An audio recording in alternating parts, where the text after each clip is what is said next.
Puji Tuhan bisa ketemu lagi. Bentar, saya siapin.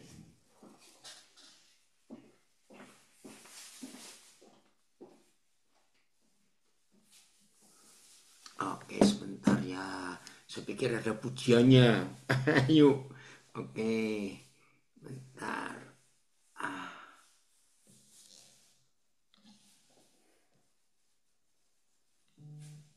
Oke.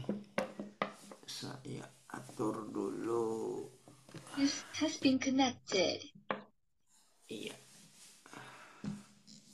Bentar ya. Puji Tuhan, kita boleh bertemu lagi dalam hadirat Tuhan malam hari ini. Semua yang ada di Asia, ya, untuk kita boleh belajar bersama-sama. Ya. Oke, sebentar. Ada cucu gantengnya, lambaikan tangan. Ya. Oke, tema kita saat ini akan mengupas, meneliti, membongkar 1 Korintus pasal yang ke-16. Saudara, Papa kita dalam menyampaikan firman-Nya itu sangat ajaib. Ajaibnya begini, masing-masing kota ya yang pernah dikunjungi oleh Paulus dalam pelayanannya sebagai apostolik itu, ternyata di antara, kalau kita baca ya dari kitab Perjanjian Baru, begitu selesai Kisah Rasul ya dituliskan dan jadi Alkitab sampai hari ini, maka kita menemukan kitab Roma. Dari Roma berjalan terus Korintus ya, Galatia, Efesus, semua sampai kitab Ibrani. Nah, itu tulisan Paulus semua. Jadi dari kitab Roma sampai Ibrani itu tulisan Paulus. Dan jumlahnya 14 kitab. Dari 27 kitab Perjanjian Baru, maka 14 itu tulisan Paulus. Berarti Paulus menulis 51%. Dan ini sangat luar biasa. Kenapa? Sebab Paulus tidak pernah berjumpa Yesus. Ya, secara langsung. Oke, Daryl, Opa senang kamu gabung. Ya, Paulus nggak pernah jumpa Yesus secara pribadi.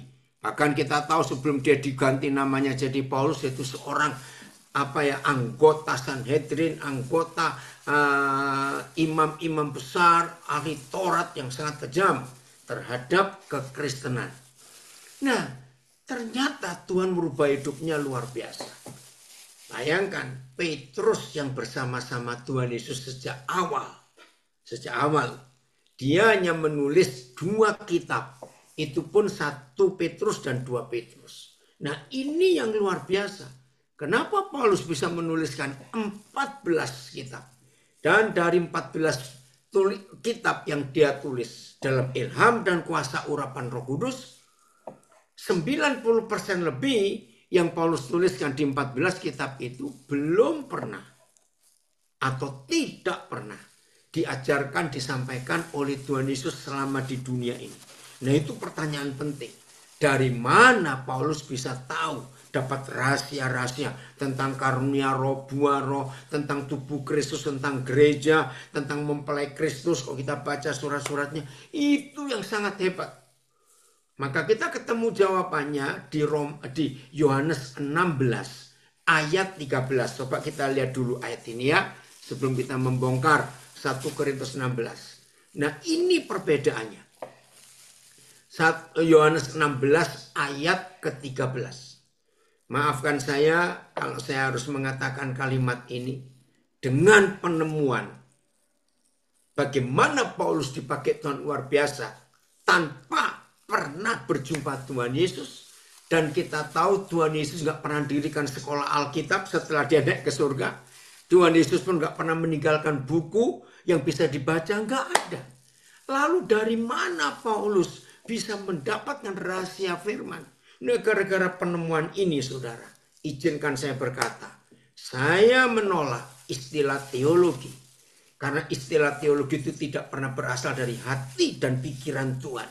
Teologi itu berasal dari para filosof, ya filsafat-filsafat di zaman itu orang-orang Yunani. Maka mereka ingin melogikakan Tuhan.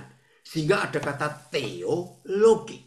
Yang akhirnya teologi itu sejajar dengan biologi, psikologi, antropologi, dan logi-logi yang lain. Yang adalah ilmu yang bersumber dari logika. Tolong perhatikan. Logika siapa di dunia ini yang mampu memasukkan seluruh keberadaan Tuhan yang tak terbatas itu? Saya berkata, pecah otak orang itu. Nggak mampu. Maka itu salah. Kata teologi itu sudah salah besar. Tuhan itu tidak bisa masuk logika manusia. Maka itu dari teologi lahir perdebatan. Dan muncullah doktrin dan dogma yang membuat kacau gereja Tuhan sampai hari ini. Maaf bagi yang belum setuju, nggak apa-apa. Dan jangan keluar ya. Jangan keluar dari Zoom ini. Ya, ayo kita terus belajar. Ini rahasianya. Dari siapa Paulus bisa menemukan 90% lebih yang Yesus belum ajarkan. Tetapi, Yohanes 16 ayat 13. Tetapi apabila ia datang. Siapa ia di sini? Yaitu roh kebenaran. Wih, ini luar biasa. Yaitu roh kebenaran. Ia akan memimpin kamu ke dalam seluruh kebenaran. Saudara perhatikan, kalau Tuhan Yesus berkata ada seluruh kebenaran, berarti ada sebagian kebenaran.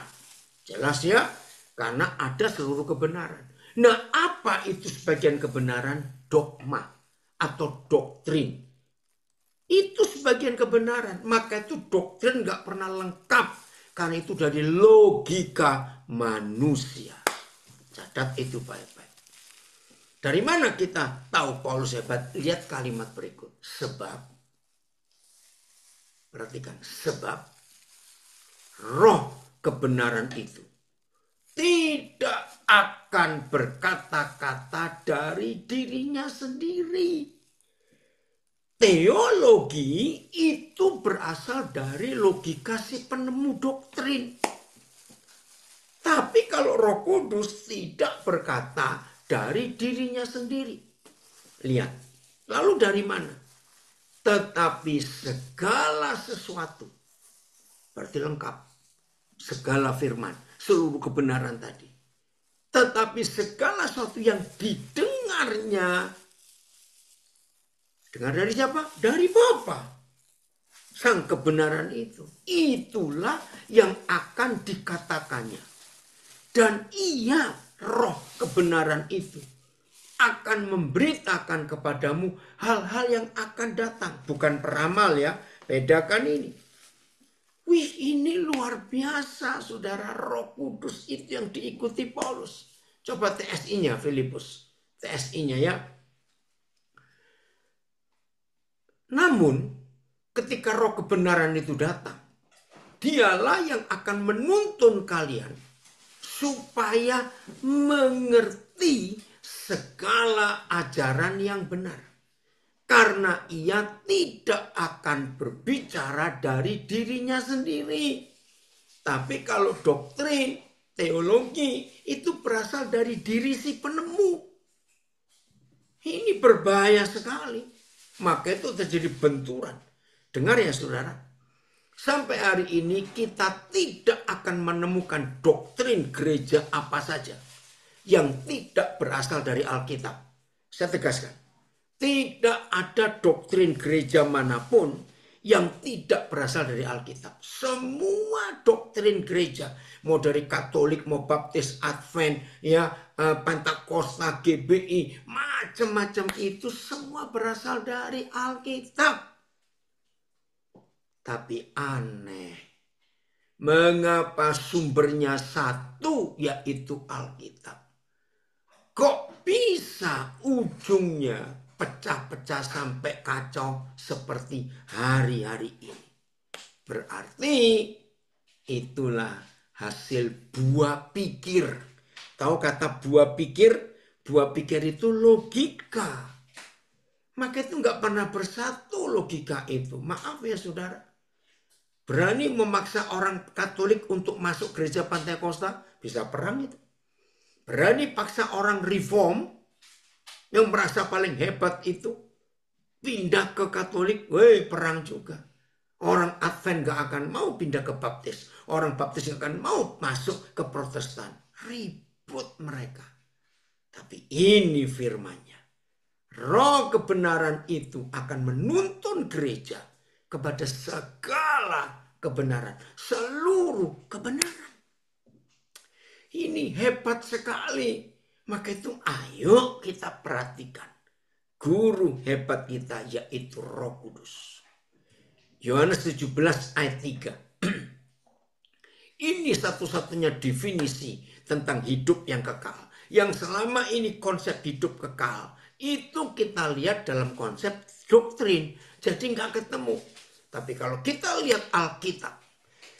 Inilah hidup yang kekal itu. Jelas loh. Ini Tuhan Yesus yang berkata. Apa itu hidup yang kekal? Ternyata hidup yang kekal tidak bicara soal waktu. Kekal selama-lamanya. Jutaan tahun gak habis-habis. Tidak. Ternyata hidup yang kekal itu. Yaitu bahwa saudara dan saya mengenal Bapa di surga. Satu-satunya Tuhan yang benar. Dan mengenal Yesus Kristus yang telah Kau utus. Jadi ini hidup yang kekal itu. Mengenal satu-satunya Tuhan yang benar. Dan mengenal satu-satunya juru selamat. Bapa Yahweh dan Yesus Kristus. Tapi doktrin itu seperti puzzle. Tahu permainan puzzle? Apa ya bahasa Indonesia? Puzzle itu agak susah ya bahasa Indonesia. Kepingan-kepingan lukisan besar itu.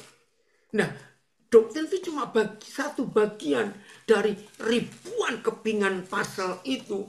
Maka itu kalau orang itu hanya percaya satu doktrin, jadi sempit cara berpikirnya. Dan sempit melihat Tuhan yang utuh. Nggak bisa lengkap. Cuma melihat satu keping yang dia temukan dari pendiri doktrin itu. Maka itu nggak pernah lengkap.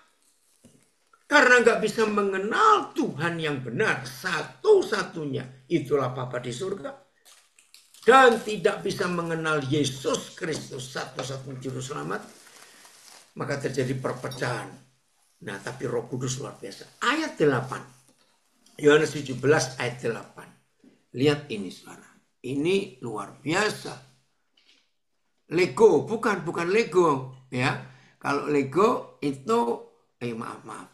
Kalau Lego itu kepingan balok-balok itu. Tapi ini puzzle ya. Oke, ayat 8. Lihat. Yohanes 17 ayat 8.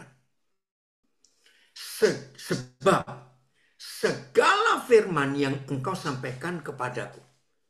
Kembali ada kata segala firman. Berarti ada sebagian firman.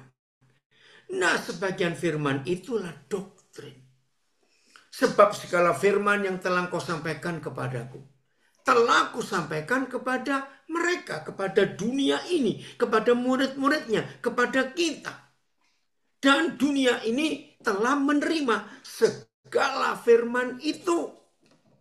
Akhirnya apa? Mereka tahu benar-benar.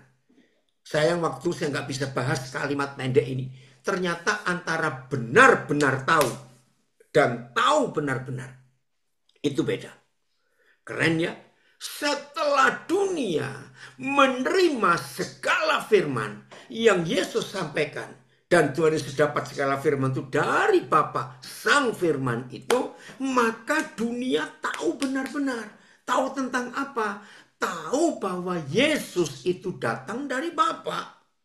Dan akhirnya dunia percaya bahwa Yesus itu diutus oleh Bapa. Izinkan saya memecah ayat ini jadi kepingan kecil begini.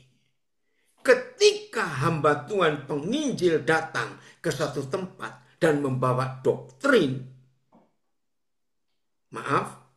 maka yang disampaikan itu bukan segala firman, tapi sebagian firman. Apa hasilnya para hamba Tuhan pengkhotbah penginjil itu kalau menyampaikan sebagian firman? Hasilnya adalah Orang yang menerima sebagian firman itu terkotak dalam satu doktrin. Maka itu saudara dengar kalimat ini. Setiap kali kita menceritakan tentang Tuhan Yesus dan tentang Injil yang hebat itu. Lalu orang itu mengambil keputusan percaya. Tiba-tiba pertanyaannya, kalau begitu saya gabung gereja mana? Wow, itu pernyataan yang menyakitkan hati Tuhan Yesus. Karena gereja dipecah-pecah dengan doktrin. Aduh, menyedihkan sekali. Ya Gus, Papa senang kamu bisa ikut gabung ini. Jadi seharusnya begitu ada orang percaya Yesus nggak perlu tanya masuk gereja mana. Kalau segala firman itu kita sampaikan dengan utuh, lengkap, tanpa doktrin. Saya harap tidak ada yang membantah lagi. Begitu jahatnya dan sadisnya doktrin gereja yang sumbernya dari Alkitab tapi terkotak-kotak. Ya, nah, jigsaw puzzle yang kau tanya bahasa Indonesianya apa? Itu belum ketemu ya. Oh, bahasa Inggris terus manusia memperkusut. Oh, memperkusut. Oke lah. Oh, mengecilkan kali ya. Nah, itu terjemahannya nggak enak memperkusut. Oke, lanjut. Karena yang disampaikan itu bukan segala firman, tapi doktrin. Maka yang mendengar sebagian firman itu nggak percaya ada Papa yang satu dan ada juru selamat yang satu. Mengapa ketika Injil itu disampaikan dengan doktrin masing-masing gereja, akhirnya terpisah-pisah. Sehingga orang yang percaya Yesus baru percaya Yesus itu bingung. Mau ikut gereja yang mana, doktrin yang mana. Karena yang disampaikan bukan segala firman. Dan yang mendengar kita, kalau kita menyampaikan doktrin, pasti langsung terkotak. Oh, kalau gitu aku milih Pantekosta saja. Aku milih Katolik saja. Aku milih doktrin Baptis saja. Nah, tapi kalau segala firman yang kita sampaikan, maka mereka tahu benar-benar hanya ada satu Bapa dan satu Tuhan. Selesai. Saya harap mengerti ya. Dan ini hebatnya Paulus. Yohanes 14 ayat 26. Wah, kita akan menemukan ini. Maaf, saya minum dulu. Lihat itu. Yohanes 14 ayat 26. Ya, kita akan melihat fakta ini yang luar biasa. Kembali ada kata ini. Tetapi penghibur, yaitu Roh Kudus, yang akan diutus oleh Bapa dalam namaku. Apa pekerjaan Roh Kudus? Dialah yang akan mengajarkan segala sesuatu kepadamu. Dan akan mengingatkan kamu akan semua yang telah kukatakan kepadamu. Jadi saudara, Tuhan itu mempercayai Roh Kudus. Ya, Tuhan itu mempercayai Roh Kudus untuk mengajar tentang segala sesuatu. Nah, maaf ya, yang masih bingung dengan doktrin. Jadi kalau ada orang ingin tahu kebenaran yang lengkap dan lewat sekolah teologi, maka orang itu harus kuliah teologi di seluruh sekolah teologi sedunia. Sanggup nggak? Kenapa saya berani berkata ini? Karena masing-masing sekolah teologi itu minimal pegang satu doktrin. Ada yang 2 sampai 3. Tapi saya belum ketemu ada satu sekolah teologi yang memegang 4 doktrin. Nggak mungkin. Minimal 1, maksimal 3. Baru bisa tahu lengkap. Nah ya siapa yang sanggup untuk kuliah teologi di seluruh dunia? Bersyukur ada Yohanes 14 ayat 26. Roh Kudus itu dosen yang hebat saudara. Yang mampu mengajar kita tentang segala sesuatu. Ternyata nggak cuma tentang seluruh kebenaran. Karena termasuk segala sesuatu itu adalah semua. Matematika, fisika, kimia, biologi, ya, antropologi. Roh Kudus ngerti bumbu dapur, ngerti mode, ngerti aerodinamika. Ngerti semua. Karena termasuk segala sesuatu.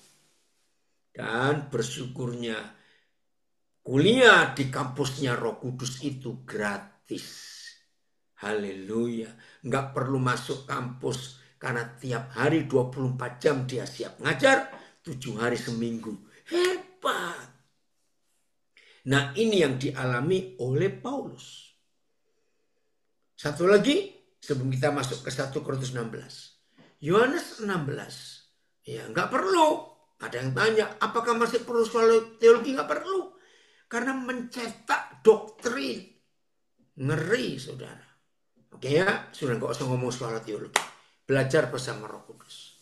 Ya, kita lihat Yohanes pasal 12. Maaf, Yohanes pasal 16 ayat 12. Maaf, Yohanes 16 ayat 12. Suatu hari Tuhan Yesus punya masalah.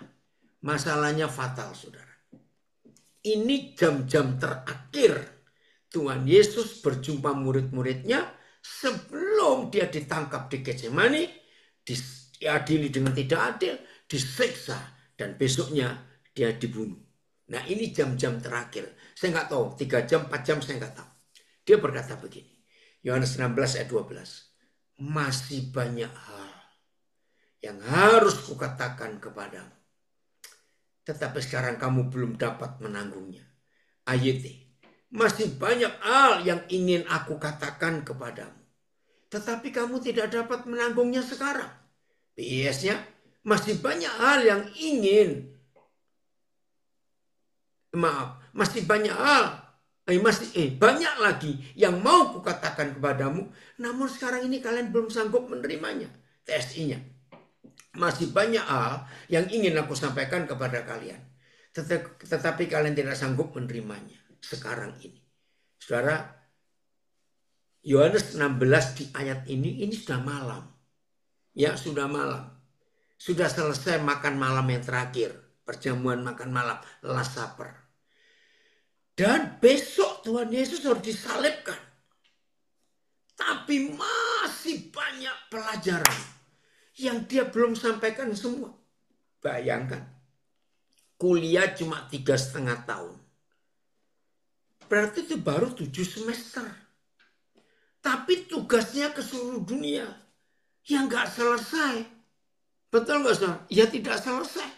Maka itu Tuhan berkata, masih banyak hal yang aku harus ajarkan kepadamu. Tetapi karena waktu, gak mungkin. Ya. Keren ya nak, ini anak saya dari Bandung. Ya Han, papa senang sekali kamu ngikuti ini. Maka tuh hati-hati dengan teologi. Hati-hati saudara. Tuhan gak suka kata teologi itu. Ya, karena apa? Itu mengecilkan firman. Yang harusnya segala-galanya, segala firman. Tapi jadi sempit karena berupa doktrin. Ya, maaf ada yang telepon. Nah, maka itu hati-hati. Oke, kembali ke Yohanes 16 ayat 12 ini. Ternyata Tuhan Yesus kekurangan waktu. Kalau saya pakai istilah manusia. Kalau aku sekarang mampu ngajar kamu sampai subuh. Tapi masalahnya, mereka nggak siap dengar. Mana sempat kita dengar sampai subuh? Ya Merta, pasti nanti tahun depan kalau dia balik ke Belgia, ke Lanakan. Terus gimana dong? Nah, setelah ayat 12 Yohanes 16, jawabannya di ayat 13 tadi. Ya.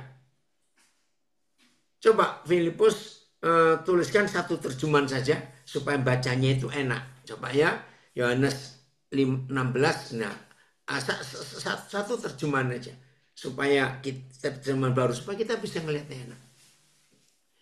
Ya, cepat-cepatan, ayo.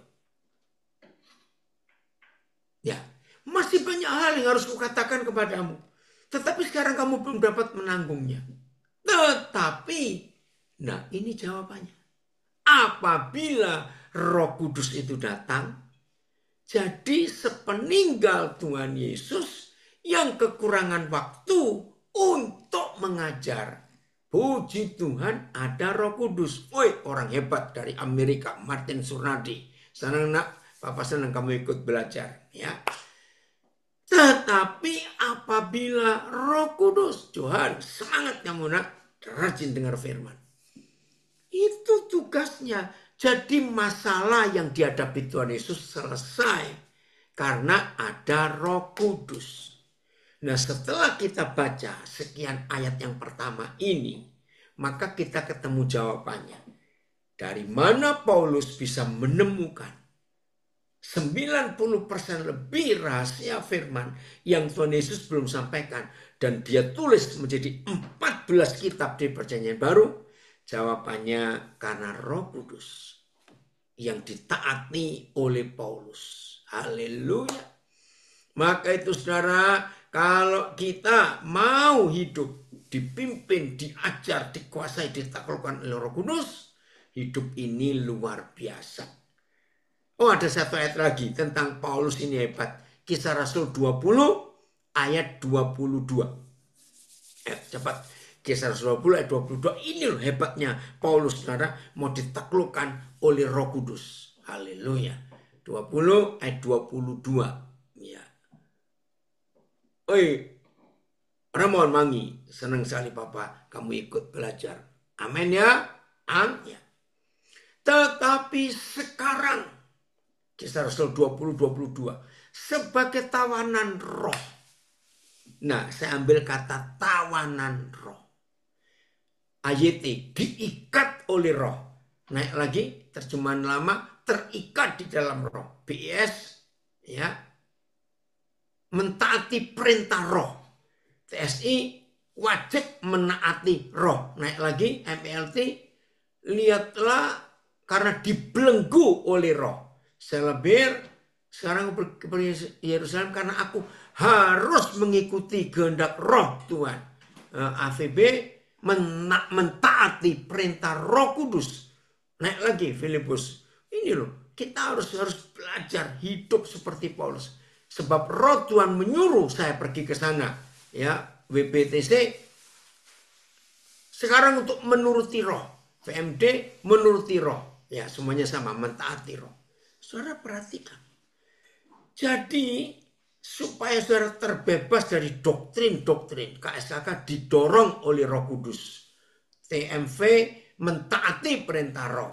Ya, KSZI mentaati perintah Roh Suci. Ya, udah. FIA sekarang atas perintah Roh Kudus. Oke, semuanya sama. Nah, supaya saudara dan saya terbebas dari doktrin apapun juga yang memecah belah tubuh Kristus, maka mulai hari ini kita harus mentaati roh. Hidup sebagai tawanan roh. Dibelenggu, dituntun, diatur oleh roh. Dev, Papi senang sekali. Belum dapat kabar, Dev, dapat kos yang baru, tempatmu di mana? Nanti ngomongnya. Maka itu Paulus jadi begitu hebat karena dia mentaati Roh Kudus. Jadi nggak kaget kalau dia bisa menuliskan 14 kitab Perjanjian Baru. Oke, kita sekarang masuk ke 1 Korintus 16. Dari semua jemaat di masing-masing kota, dari Roma, ya, Korintus, Galatia, Efesus, Filipi, ya, Tesalonika, ya, yang lain surat-surat untuk pribadi-pribadi, surat kepada Timotius, kepada Filemon, ya. Nah, masing-masing kota itu dalam tulisan Perjanjian Baru, ternyata gereja Korintus ini gereja yang paling kacau, saudara. Paling kacau. Maka itu kalau kita baca kitab Korintus lengkap 1 dan 2 Korintus, masalah yang ada di Korintus sampai Paulus dibuat pusing. Masalah kekacauan di gereja Korintus itu menjadi pelajaran buat gereja akhir zaman. Nah, dari semua surat kepada gereja-gereja itu, maka gereja Efesus itu gereja yang paling dewasa, gereja yang paling disukai Tuhan Yesus itu gereja Efesus. Tapi kalau Korintus ini kacaunya luar biasa. Bandel, sulit nurut, dan macam-macam lagi. Jadi jangan kita bangga jadi gereja Korintus, gereja yang kacau. Lihat ayat 1. Sudah masalah duit, urusannya ribut. Ayo 1 Korintus 16 mulai. Kita buka sekarang ini ayat 1. Tentang pengumpulan uang bagi orang-orang kudus. Hendaklah kamu berbuat sesuai dengan petunjuk-petunjuk yang kuberikan kepada jemaat-jemaat di Galatia. Jadi Paulus berkata, hei orang Korintus, jangan ribut masalah persembahan. Belajar dari gereja Galatia. Aku pernah mengajar itu. Nah, di gereja Galatia ada apa? Salah satu surat yang paling gampang. Kita buka Galatia 6 ayat 2. Ini konsepnya. Galatia 6 ayat 2. Kita lihat ya. Galatia 6 ayat 2. Sederhana sekali kok. Ya. Bertolong-tolonganlah menanggung beban. Demikianlah kamu memenuhi hukum Kristus. Ayat saling menolonglah dalam menanggung beban supaya kamu menaati hukum Kristus. BIS, hendaklah kalian saling membantu menanggung beban orang supaya dengan demikian kalian mentaati perintah Kristus. TSI, hendaklah kita semua saling menolong untuk meringankan beban saudara-saudari seiman yang mengalami kelemahan atau kesusahan. Dengan begitu kita menaati hukum kasih yang Kristus berikan. Nah, ini salah satu prinsip Paulus dalam memberi persembahan. Maaf ya, kembali ke 1 Korintus 16 ayat 1. Maaf. Bagi pengkhotbah yang mata duitan, jangan tersinggung. Kalau saudara tersinggung saya ngomong pengkhotbah mata duitan, ya berarti saudara memang mata duitan, maaf. Bagi pendeta yang mata duitan, 1 Korintus 16 ayat 1 ini paling enak saudara untuk menodong jemaat supaya memberi. Padahal bukan itu maksud Paulus menuliskan ini, sebab jemaat Korintus itu kacau saudara. Kalau sempat, ya saya nggak ngikuti di Osaka ini di pasal 1, pasal 2, pasal sampai terakhir 1 Korintus pasal 16 ini siapa saja yang bahas. Wih, jemaat Korintus itu kacau, masalah percabulan, perjinahan, istri cerewet dalam jemaat. Aduh, sudahlah semuanya. Nah, di surat pasal terakhir 1 Korintus ini, jemaat ini ribut masalah persembahan, masalah duit. Maka itu Paulus berkata, jangan ribut kamu. Ingat yang aku ajarkan kepada gereja di Galatia. Nah, tadi itu. Jadi kalau mau memberi, ya beri. Supaya saling tolong menolong, meringankan beban. Nanti di 2 Korintus 8, ya, kalau sempat saya akan ajak saudara lihat, Paulus ngomong soal persembahan. Nah, lihat ayat 2, maaf, ini pendeta yang mata duitan, senang ini membaca 1 Korintus 16 ayat 1 dan 2, dan selalu dipakai ayat ini untuk nodong jemaatnya, beri. Pada hari pertama, dari tiap-tiap minggu, hendaklah kamu masing-masing sesuai dengan apa yang kamu peroleh menyisihkan sesuatu dan menyimpannya di rumah. Supaya jangan pengumpulan itu baru diadakan kalau aku datang. Jadi ribut mereka. Rupanya ada kesombongan ingin pamer. Jadi ketika Paulus ini mengunjungi gereja Korintus, masing-masing ingin menunjukkan ya berapa persembahan mereka supaya mereka dapat pujian. Izinkan saya menceritakan ini. Saudara, sampai hari ini nggak sedikit gereja di hari Minggu ibadah persembahannya itu nggak di dalam kantong. Saya nggak setuju. Di dalam nampan. Pernah lihat ada gereja seperti itu? Nampan itu loh ya. Atau piring besar. Saudara, saya bilang, aduh ini pendetanya kok mata duitan. Ngerti nggak filosofinya? Kalau gereja saudara,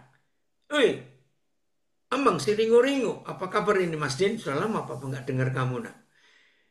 Gereja yang memberikan, yang cara persembahannya di piring yang besar, saudara tahu filosofinya supaya jemaat ngasihnya yang kelihatan besar. Halo?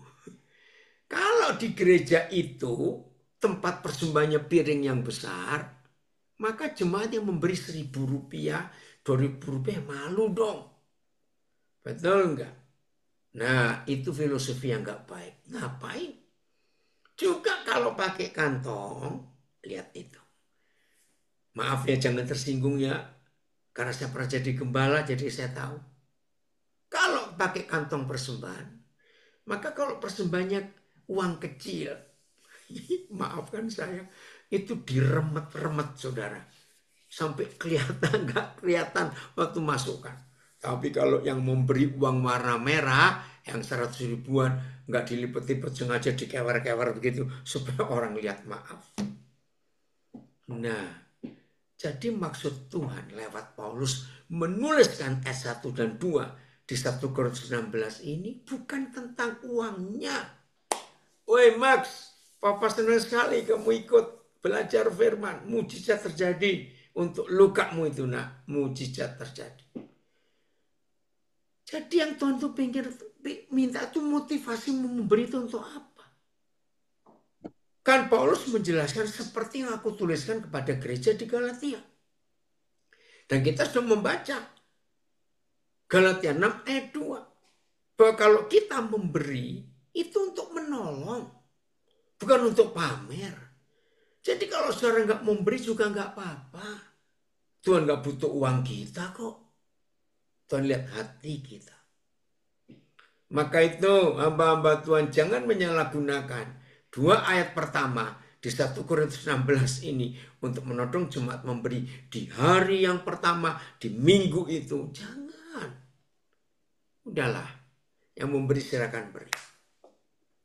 Saya cuma cerita ya. Ketika Pak Jeffrey Rahmat memulai membuat gereja GPCC yang terkenal sampai hari ini, dia diskusi dengan saya. Nah, salah satu yang saya pesan kepada Pak Jeffrey Rahmat dan Pak Yose Karol waktu itu, gereja kalian nanti tidak boleh ada kantong persembahan. Maka itu gereja pertama di Indonesia yang tidak pakai kantong kolektor itu gereja Jakarta Praise Community Church. Itu luar biasa. Siapa ya Luki Ong ini? Salam juga nak, Bapak lupa. Jadi gereja ini langsung masukkan kotak. Siapa memberi saya akan masuk kotak. Nah, salah satu bendara mereka saya kenal baik karena sudah 3 kali pernah kena birik. Itu Bapak kok jadi lupa. Herjawan, Joni Herjawan. Lah Joni Herjawan ini orang BCA. Dan ternyata dalam sejarah BCA, Joni Herjawan ini yang menemukan gesek itu saudara, alat itu ya. Maka itu setelah sekian waktu berjalan, gereja GPCC ini menjadi gereja pertama. Setelah nggak pakai kantong, pakai kotak, lalu pakai mesin itu untuk gesek. Jemaatnya memberi langsung digesek saja. Ini gereja ini unik luar biasa.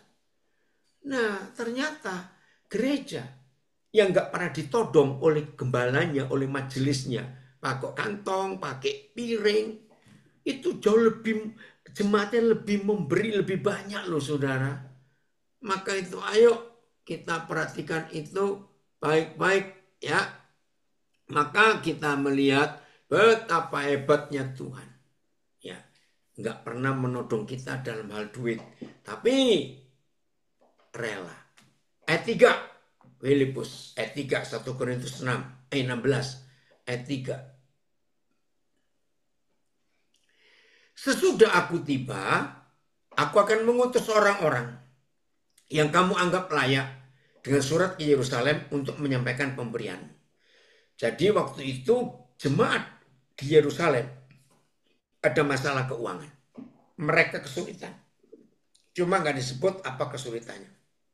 Lalu Paulus bilang kepada, di Bandung nak, Bapak lupa ya. Maka Paulus bilang kepada gereja Korintus, ayo kumpulkan uang.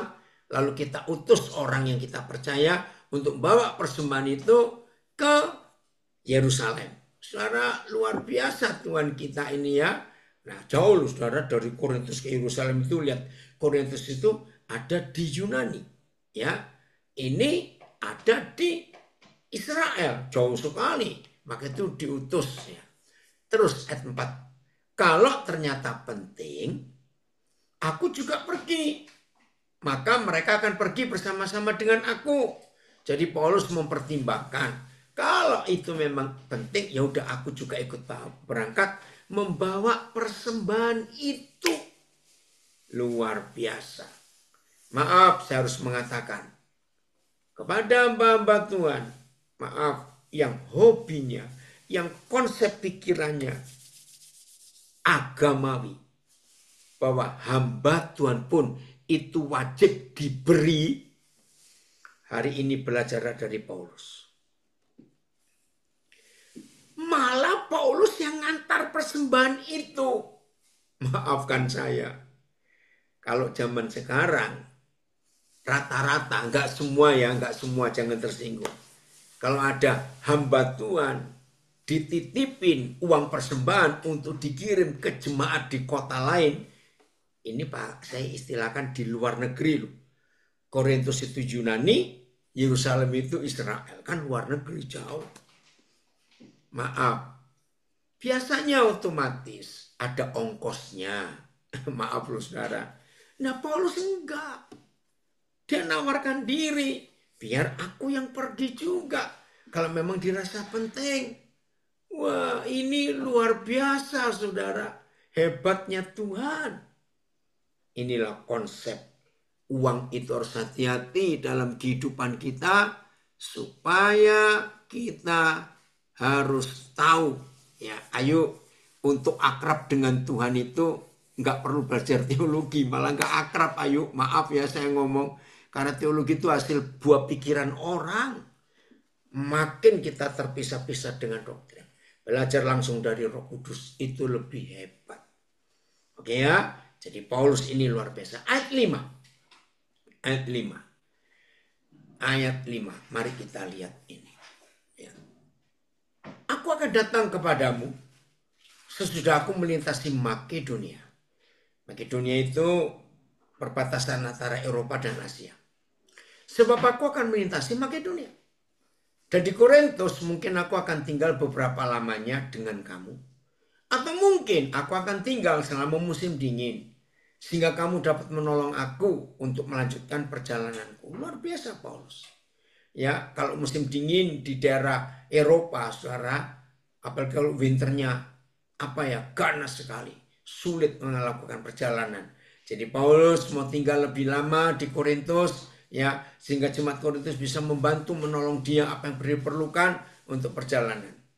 Terus, tapi ini alasan yang luar biasa. Sebab ayat 7 ya, sebab sekarang aku tidak mau melihat kamu hanya sepintas selalu saja, sekedar lewat, nggak mau. Aku harap dapat tinggal agak lama dengan kamu jika diperkenankan Yahweh. Jadi Paulus ingin punya waktu lebih lama dengan jemaat Korintus. Karena apa? Karena dia ingin lebih kenal lagi orang Korintus itu. Wen Irina, maaf ada lupa ini siapa. Ya.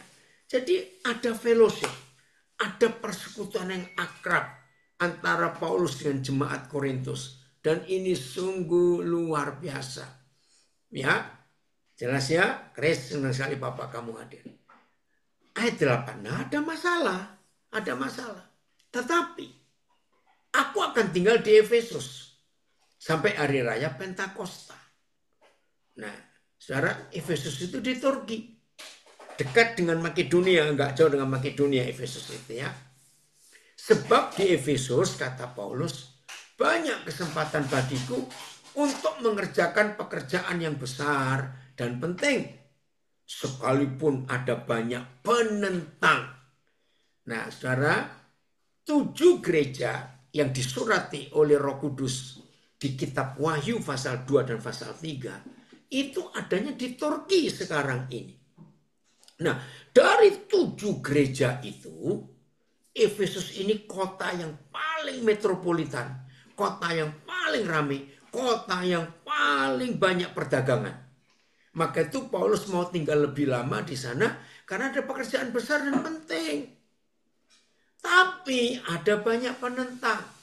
Sebab di kota Efesus itu filosof-filosof, orang-orang ahli filsafat yang suka bertentangan itu, jadi 100%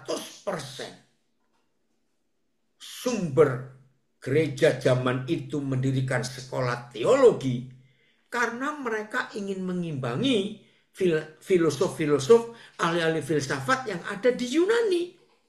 Termasuk di Efesus ini. Maka itu Paulus berkata ada banyak penentang di situ.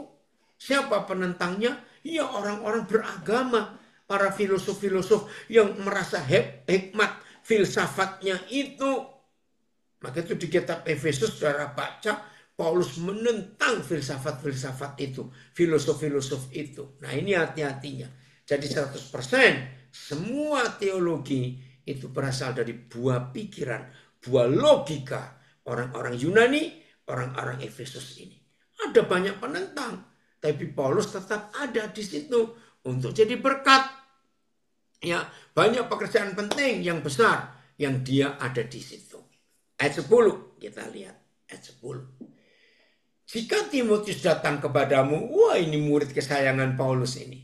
Jika Timotius datang kepadamu, usahakanlah supaya ia berada di tengah-tengah kamu tanpa takut. Sebab ia mengerjakan pekerjaan Tuhan sama seperti aku. Nah ini hal yang beda. Ada dua penyebab.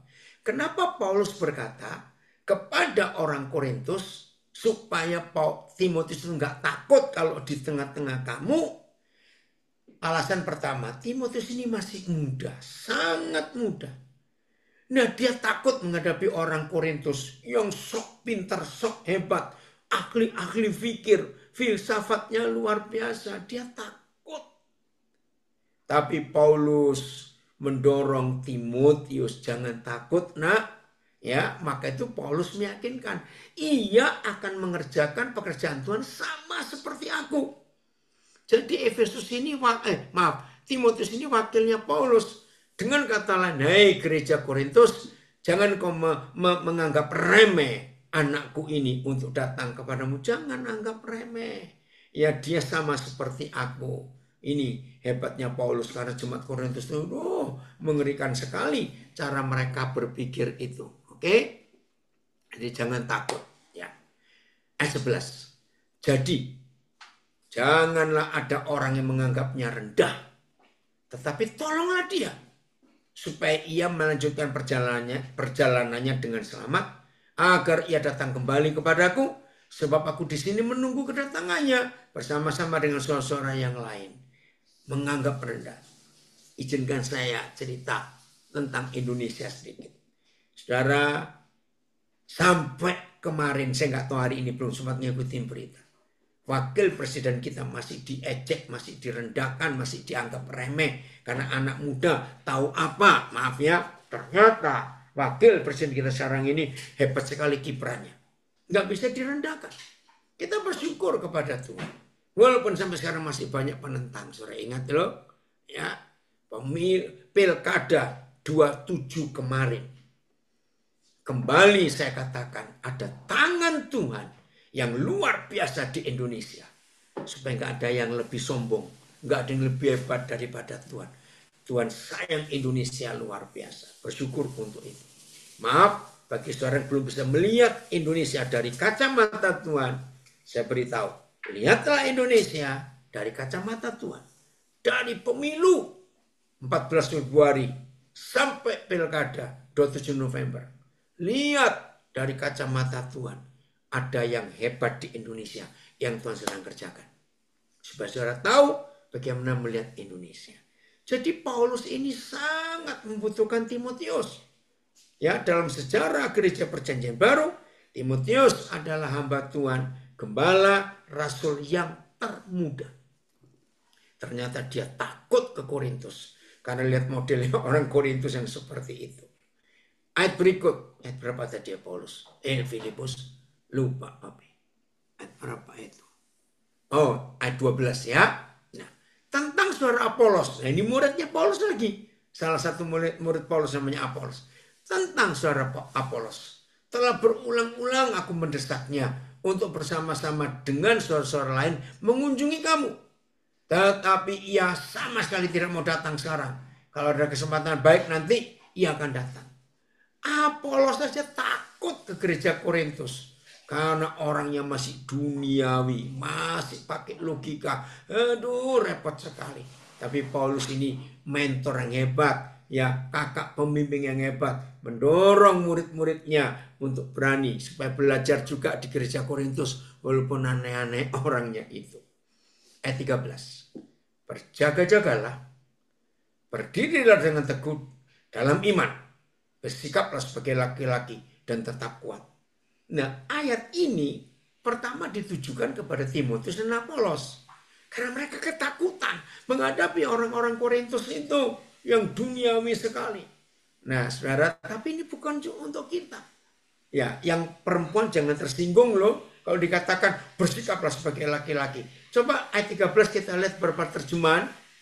Filipus, Darren, papa senang sekali kamu ikut gabung saat ini ya, belajar. Nah, ayat ini, berhati-hatilah, berdirilah teguh dalam iman, bertindaklah seperti laki-laki dan jadilah kuat. PS, hendaklah kalian waspada dan teguh dalam hidupmu sebagai orang Kristen. Bertindaklah dengan berani dan jadilah kuat. Nggak ada kata laki-laki kalau PS. TSI, waspadalah. Teruslah percaya penuh kepada Kristus. Berjuanglah dengan berani demi Yesus dan tetaplah berpegang kepada Dia. Juga nggak ada laki-laki. Tapi MLT ada. Berjaga-jagalah. Berdirilah teguh di dalam iman. Bertindaklah seperti pria. Jadilah kuat. Jadi maaf ya yang wanita jangan tersinggung. Ya, karena Deborah juga bisa bersifat seperti laki-laki. Maka itu Deborah sebagai hakim perempuan satu-satunya dalam kitab Hakim-Hakim. Saudara, di zaman seperti ini kita berani berdiri teguh. Ya, kalau saudara terakhir ini 3 tahun terakhir ini ya setelah COVID, maka kita sering mendengar kata apologet. Pernah dengar kata apologet? Itu dari bahasa Yunani, artinya ilmu yang mempertahankan fakta. Dan dalam ilmunya disebut apologetika. Ilmu yang mempertahankan fakta. Dan di antara apologet di Indonesia ada satu yang muda. Saya belum kenal dia. Tapi kalau saya ngikutin luar biasa anak muda. Saya ingin tahu tuh dia belajarnya kok bisa begitu hebat. Apologet dunia yang paling terkenal namanya Christian Prince. Ya, itu ya. Orang ini misterius, nggak tahu tinggal di mana, warga negara apa. Tapi Christian Prince ini membuat jungkir balik ya orang-orang yang merasa dirinya beragama paling hebat. Nah, saudara, Tuhan ingin saudara dan saya laki maupun perempuan jangan takut berdiri di dalam kebenaran. Coba buka lagi ayat 13 ini Filipus. Ya, lihat, jangan takut. Kita berdiri di dalam kebenaran. Berjaga-jagalah. Berdirilah dengan teguh dalam iman. Bersikaplah sebagai laki-laki dan tetap kuat. Saudara, di tengah-tengah bangsa yang bengkok, di tengah-tengah pergumulan hidup yang begitu berat, hari-hari ini lihat gereja ketakutan dengan artificial intelligence, ya, AI itu, nggak usah takut. Roh Kudus menolong kita untuk berani tegas, dan inilah jaminannya, berjaga-jaga, berdirilah dengan teguh dalam iman. Jadi iman kita harus kokoh.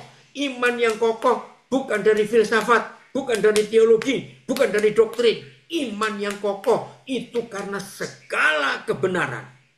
Catat itu yang kita sudah bahas di awal tadi. Kalau saudara dan saya berdiri di dalam segala kebenaran, segala yang disampaikan Bapak, maka kita nggak akan goyah. Tapi kalau saudara berdiri di dalam doktrin, saudara kokoh dalam doktrin, nggak akan kuat. Karena doktrin bisa disanggah oleh doktrin yang lain. Tapi kalau kebenaran nggak bisa disanggah oleh apapun juga. Itu bedanya kebenaran dan doktrin. Doktrin mengalami perubahan-perubahan. Kalau kebenaran nggak akan mengalami perubahan. Luar biasa. Maka itu jangan takut. Ayat 14. Lakukanlah segala pekerjaanmu dalam kasih. Maaf saudara, di dalam doktrin tidak ada kasih. Jangan tersinggung dulu. Kenapa saya berani berkata di dalam doktrin gak ada kasih? Karena di dalam doktrin itu ada perdebatan dan pembelaan. Doktrinku paling benar, kamu yang salah. Maka itu kalau kamu gak ikut doktrinku, aku gak bisa sehati dengan kamu. Mana kasihnya? Kalau mengkotak-kotakkan. Betul ya? Nggak ada kasih. Tapi lakukanlah segala pekerjaan kita dalam kasih. Dan kasih itu cuma satu. Bapa di surga. Dan diwujudkan dalam seluruh kebenaran. Itulah Alkitab. Hebat sekali. Karena di dalam kasih bisa menerima semua orang. Bisa menerima semua orang. Bersyukur kepada Tuhan sebagai hamba Tuhan. Kalau saya diundang gereja apapun, mereka sudah nggak tanya, Bapak dari gereja mana, doktrinnya apa. Mereka nggak tanya, saya bersyukur. Sebab waktu yang membuktikan, Tuhan menolong saya, Roh Kudus mengurapi saya, sehingga apa yang Tuhan lakukan lewat saya, orang tahu bahwa saya tidak berasal dari satu teologi manapun, dan saya tidak berasal dari satu doktrin manapun. Maka itu semua orang bisa mengundang saya, karena mereka tahu saya nggak bawa satu pengajaran, tapi saya bawa Injil yang lengkap. Injil yang utuh. Terima kasih Papa untuk konsep itu. Coba lihat Roma 15. 19 sampai 21. Maaf. Roma 15, 19 sampai 21. Kita lihat ayat ini. Roma 15, 19 sampai 21. Sudah bagian terakhir.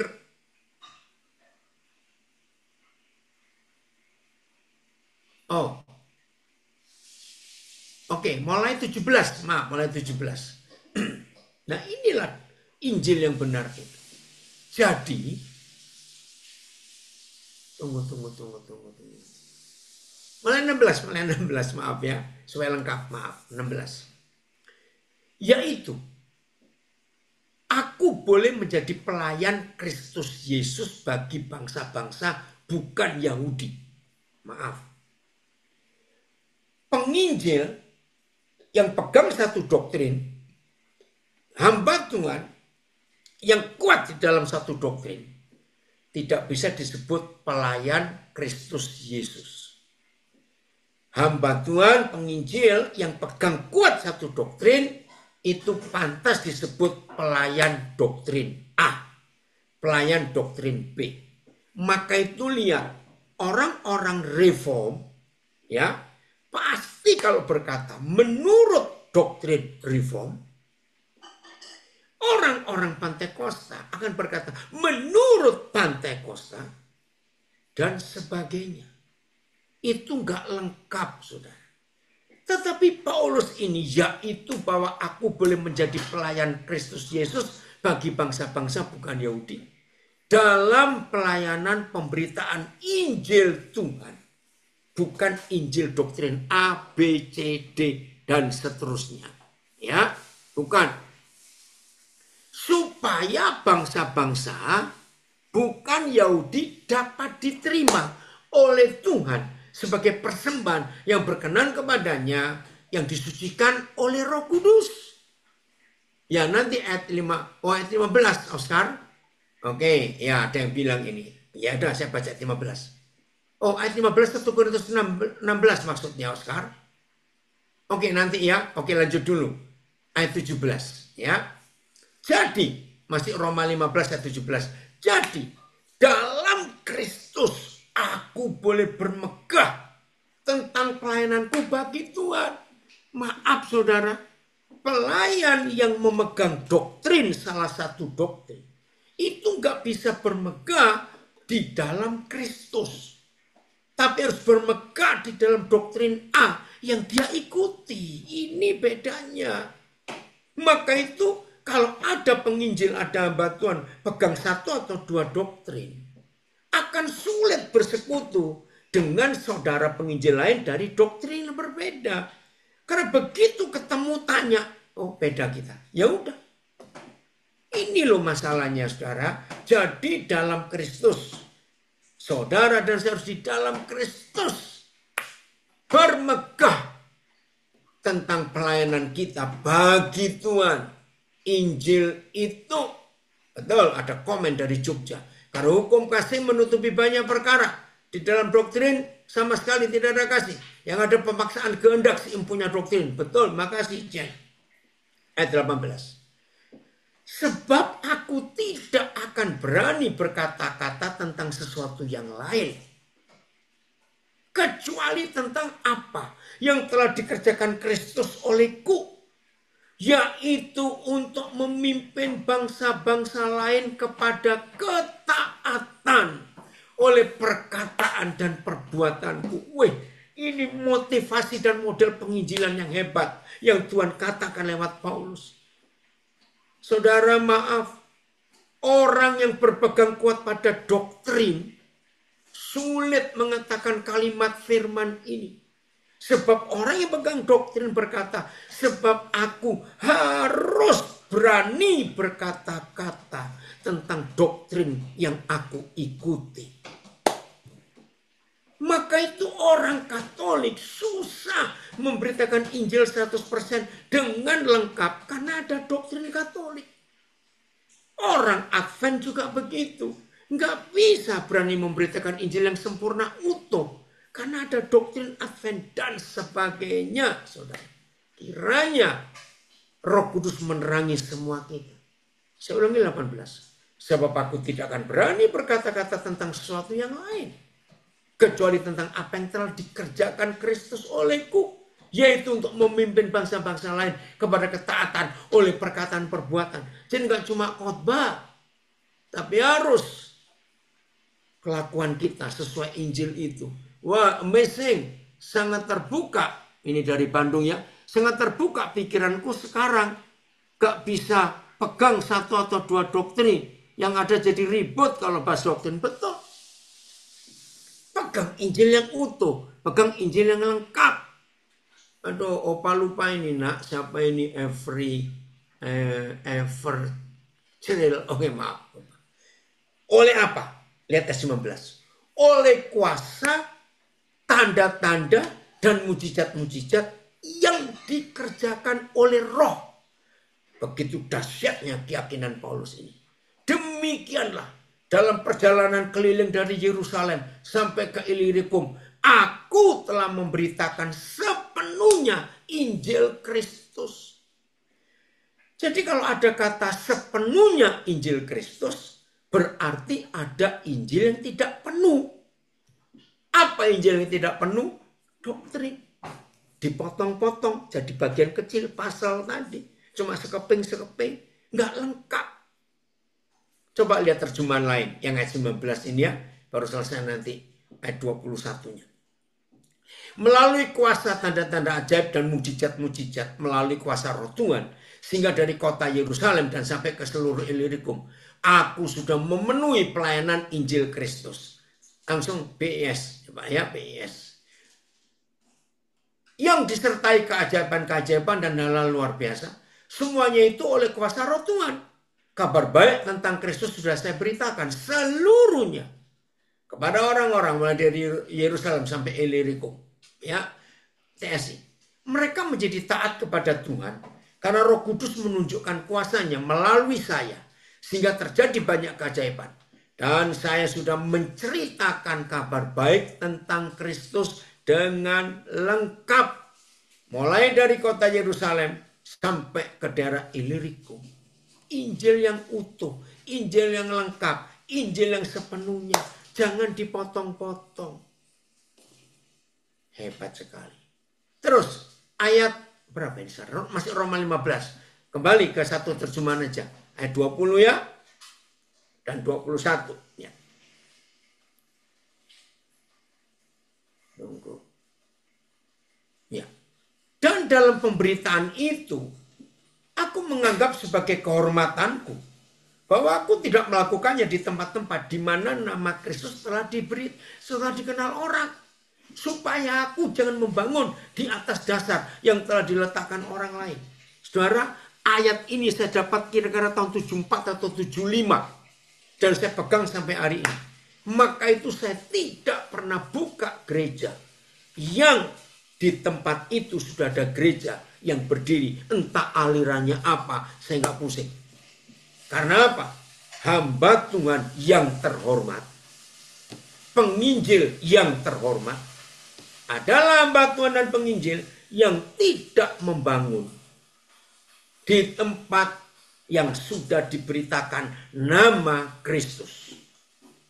Kalau saudara baca ayat ini, di zaman ini banyak penginjil dan hamba Tuhan yang tidak terhormat. Karena hobinya buka gereja organisasi. Maka itu 52 tahun saya jadi hamba Tuhan. Dan sampai kapanpun juga saya tidak akan pernah buka gereja yang denominasi. Kalau di tempat itu sudah ada. Saya di Kalimantan, saya di Eropa, ya buka gereja karena nggak ada gereja di situ. Maka itu hamba-hamba Tuhan, pendeta-pendeta hobinya buka cabang di mana-mana. Kenapa kamu nggak pernah buka cabang di Aceh? Atau cari daerah-daerah sulit sana? Maaf, bertobat. Jadi kalau saudara ingin dihormati oleh Tuhan dan oleh manusia, lakukan penginjilan yang benar. Ayat 21. Tetapi sesuai dengan yang ada tertulis, mereka yang belum pernah menerima berita tentang dia akan melihat dia. Dan mereka yang tidak pernah mendengarnya akan mengertinya. Ini loh, penginjilan yang benar itu luar biasa. Tuhan kita, kalau kita mau menjadi berkat buat banyak orang. Oke, kembali ke 1 Korintus 16. Ya, tadi Pak Oscar ngingetin, saya lupa belum uraikan ayat 15-nya. Coba kita lihat ayat 15-nya.